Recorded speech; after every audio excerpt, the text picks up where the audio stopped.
Salah satu jurnalis Transmedia menjadi korban banjir di Aceh.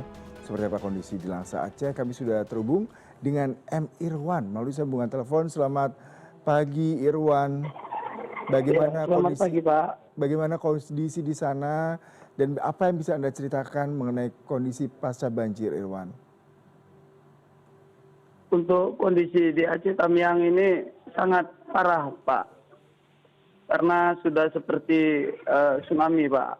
Rumah-rumah pada hancur, tidak ada yang tersisa lagi Pak.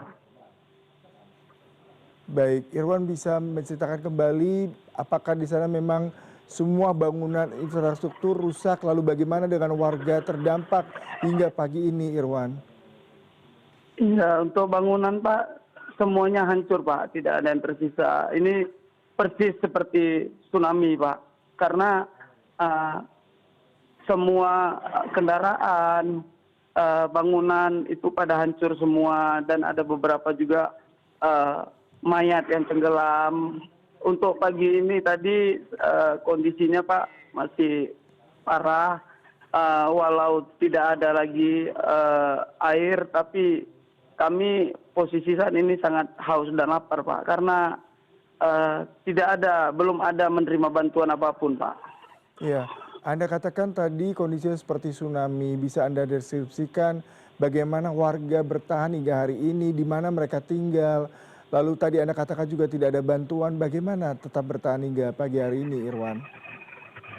Iya, kami bisa bertahan karena kami mencari sisa-sisa makanan yang terbawa banjir itu, Pak. Kami ambil seperti Indomie yang sudah basah, kami panasi, kami rebus, kami makan.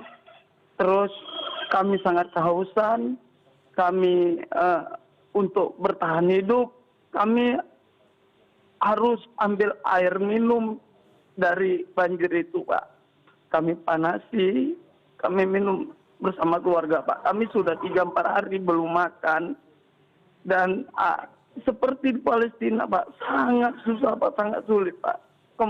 Kalau ini kami selamat ini, Pak, kami bertahan. Ya, makan itu memang bekas-bekas, Pak. Nggak ada apapun, Pak. Sampai saat ini kami sangat lapar, Pak, di sini, Pak. Lalu bagaimana dengan pemerintah daerah, Irwan, sejauh ini apakah mereka sudah merelokasi teman-teman saudara kita di sana untuk tinggal sementara di pengungsian? Dan kendala apa hingga saat ini tidak ada bantuan bisa tiba di Langsa dan Aceh Tamiang, Irwan? Iya.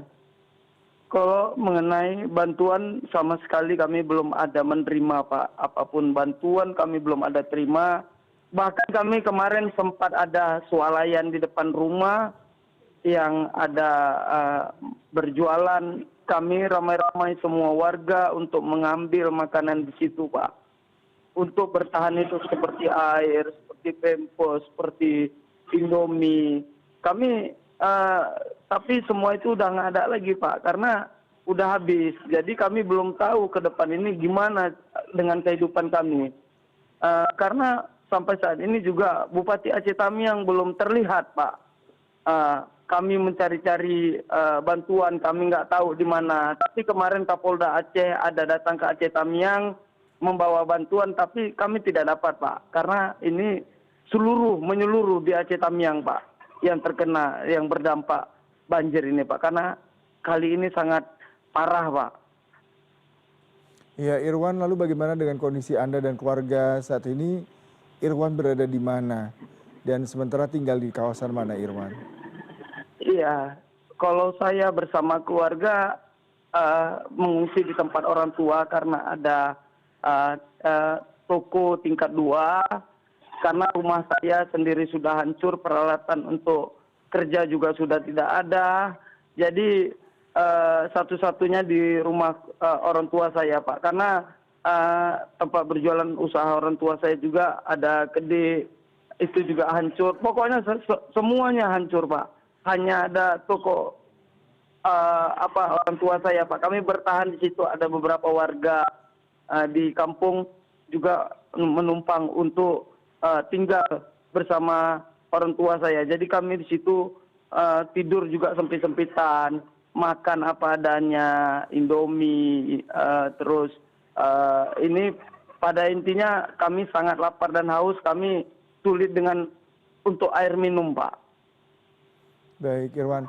Adakah mungkin anggota keluarga, tetangga yang mengalami luka akibat tersapu gelombang pada saat banjir bandang? Dan kondisi mereka seperti apa? Mungkin dari pantauan Irwan di kawasan sekitar Anda saat ini tinggal. Iya, jadi mengenai keluarga, Pak, tetangga, saya sendiri juga luka-luka, Pak. Karena menyelamati anak-anak dengan air yang sangat deras pada waktu itu, dengan tiba-tiba air itu datang, karena tidak pernah banjir itu sampai ke rumah orang tua saya, karena itu posisinya sangat tinggi. Jadi makanya kami mengungsi di situ. Terus mengenai tetangga-tetangga juga ada yang hanyut. Kemarin ada sempat beberapa hari banjir dari pihak tim SAR lewat. Kami memanggil untuk minta tolong bahwasannya ada satu orang di atas seng, tapi dia tidak open, Pak. Dia biarkan itu, dia melihat sudah minta tolong kami, Pak. Tolong kami bilang. Karena udah memang ambruk semua, Pak. Jadi bertahanlah di situ tetangga kami, Pak. Baru bisa turun kemarin, Pak, karena air baru surut, Pak. Berarti kondisi saat ini air surut, tetapi Irwan dan saudara-saudara di sana kekurangan logistik untuk bertahan karena memang tidak ada bantuan, Irwan. Lalu bagaimana dengan mungkin pemerintah daerah setempat, tadi Anda katakan meskipun bupati tidak terlihat, apakah ada dari pihak kepolisian, TNI yang berhasil menyisir ataupun menuju kawasan-kawasan yang terdampak? Bagaimana pantauan Anda sejauh ini, Irwan? Untuk pantauan saya sejauh ini, Pak, dari pemerintah setempat belum ada bantuan, Pak. Karena Bupati Aceh Tamiang juga tidak terlihat, Pak, di mana. Pada intinya kami beberapa hari ini sangat kelaparan sampai hari ini. Di Aceh Tamiang sinyal tidak ada karena lampu mati sampai 1-2 bulan ke depan. Saya untuk mencari sinyal ini saya harus akses ke Kota Langsa, Pak, untuk mencari sinyal. Sekarang ini pun sedang mati lampu juga, barusan aja di Kota Langsa ini, Pak. Karena belum stabil. Lalu bagaimana akses untuk keluar dari Aceh Tamiang? Sejauh ini Anda tadi bisa sampai ke Langsa. Kendala apa yang Anda hadapi sepanjang perjalanan hingga Anda bisa menuju Kota Langsa dan melakukan komunikasi dengan kami, Irwan? Bisa Anda ceritakan? Iya, Pak. Jadi dari Aceh Tamiang ke Kota Langsa itu biasanya saya menghabisi waktu 30 menit. Tapi karena dengan situasi seperti ini saya harus menghabisi waktu 1 hingga 1,5 jam. Karena di jalan masih ada sebagian yang banjir, terus lumpur yang sangat tinggi, jadi sehingga kendaraan saya itu terjatuh. Saya tadi sempat terjatuh di jalan karena saya melewati lumpur yang sangat tebal, Pak. Baik, Irwan, kami sangat berduka dengan kondisi Anda, saya pribadi dan semua tim CNN Indonesia. Dan kami juga berharap Anda terus bisa semangat di sana untuk terus melanjutkan kehidupan. Dan semoga bantuan, logistik, pengobatan, dan juga infrastruktur segera dibenahi sehingga semua kondisi ini segera teratasi. Irwan tetap semangat dan sehat selalu di sana. Salam untuk keluarga, Irwan. Terima kasih untuk waktunya berbagi cerita pada pagi hari ini. Ya, Bapak.